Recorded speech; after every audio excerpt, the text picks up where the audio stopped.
車去新烏日嗰度，就轉呢個高鐵，台灣嘅高鐵去台北。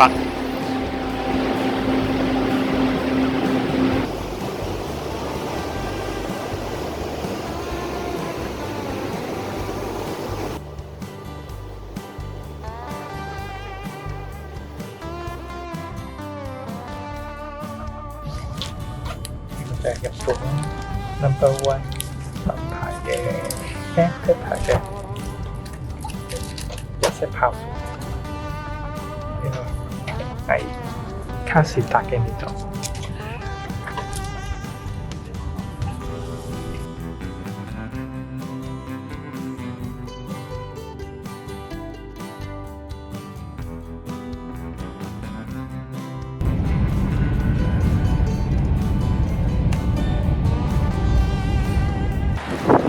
就係我哋入住喺台北入住嘅酒店呢度，依家就係我哋台北入住嘅酒店，叫美商旅咁樣。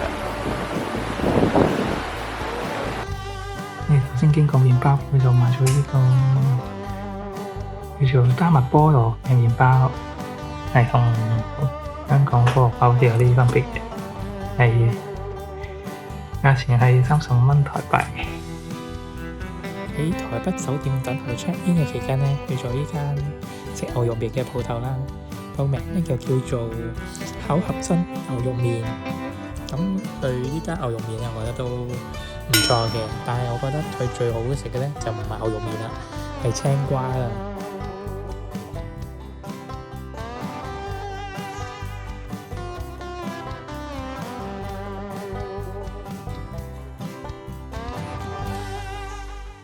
5日嘅晚餐呢，我哋就去咗食自助餐啦。咁喺旅行前呢，我就喺網上 book 咗呢間餐廳叫做享食天堂，食自助餐嘅。咁佢嘅價錢呢，大約都係台幣每個人1100蚊度嘅啫。咁而佢呢間餐廳嘅自助餐同香港嘅我哋一般嘅自助餐都差唔多嘅。都有一啲壽司啦、魚生啦，咁仲有一啲牛扒啊之類嘅食物啦。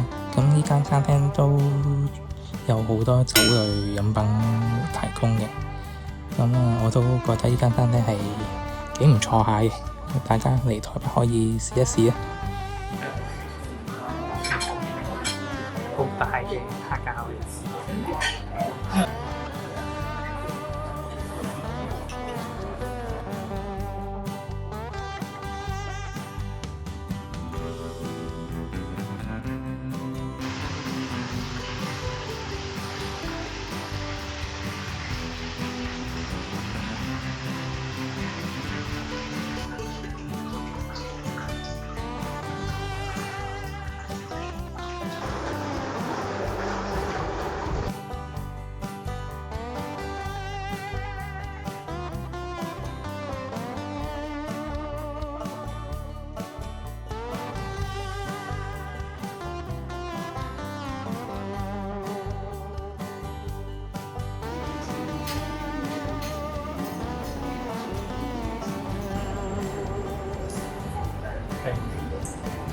就嚟到淡水啦，我哋就會沿住呢個淡水老街一路行。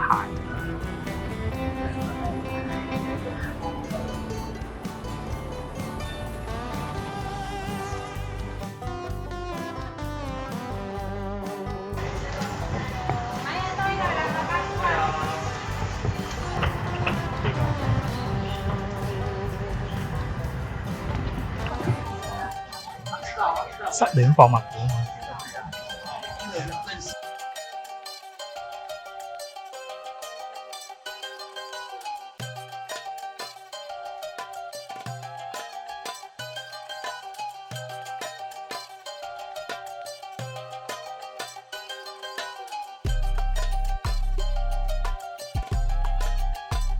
呢度就係淡水海旁嘅位置。好多年都冇嚟呢一度啦。上一次去台北都都冇嚟呢一度。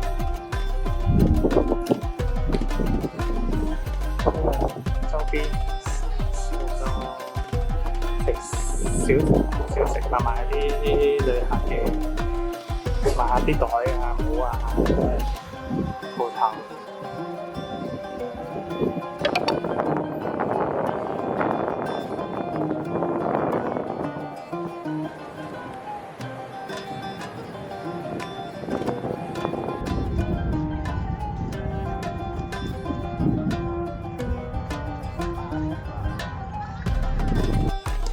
我喺 Google 咧就揾到一間刨冰嘅鋪頭咧，就叫做浪花園。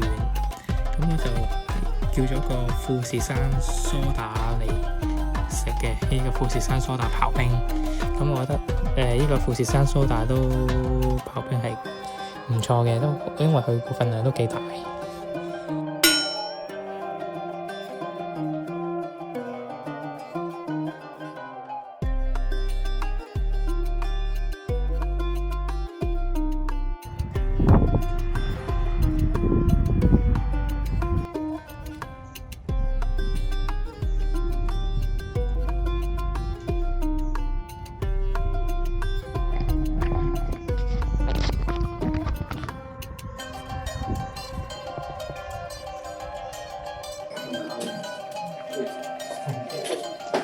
豐富嘅晚餐喺鼎泰豐嗰度食，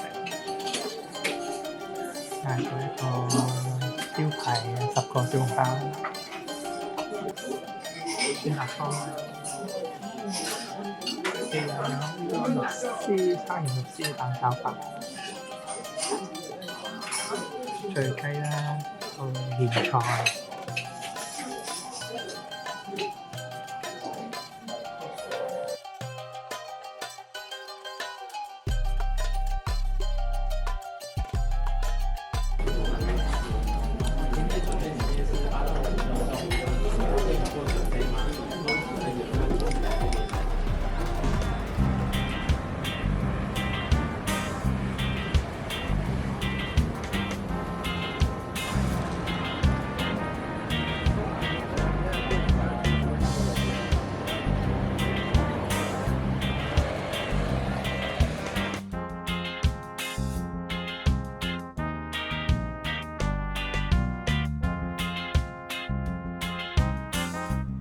最後一日呢，我哋早餐呢就去咗一間喺酒店附近嘅一間台式嘅餐廳啦，叫做老胡記米粉湯。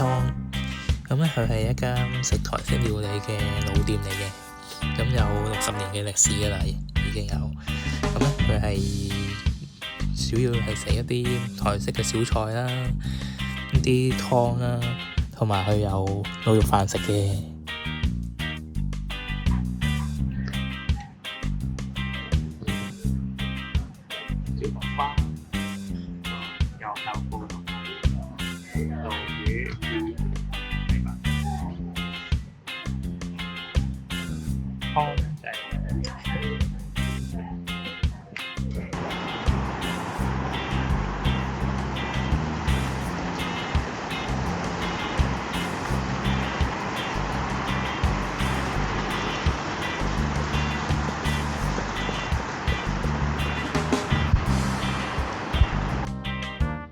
最後一日，我哋喺上機前嘅晚餐啦，我哋就喺林口三井嘅Outlet嗰度食韓國菜，係傳統嘅韓國燒烤啊。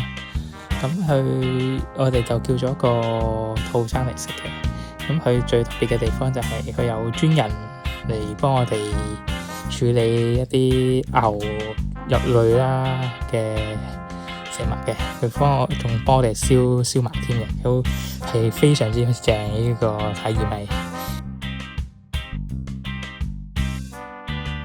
蒸頭肉蛋黃色的香油，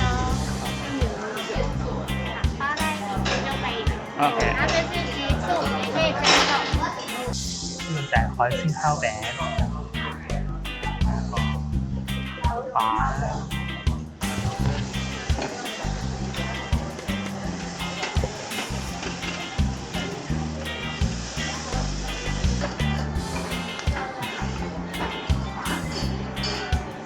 正正。多點味㗎，我做。芝士啊！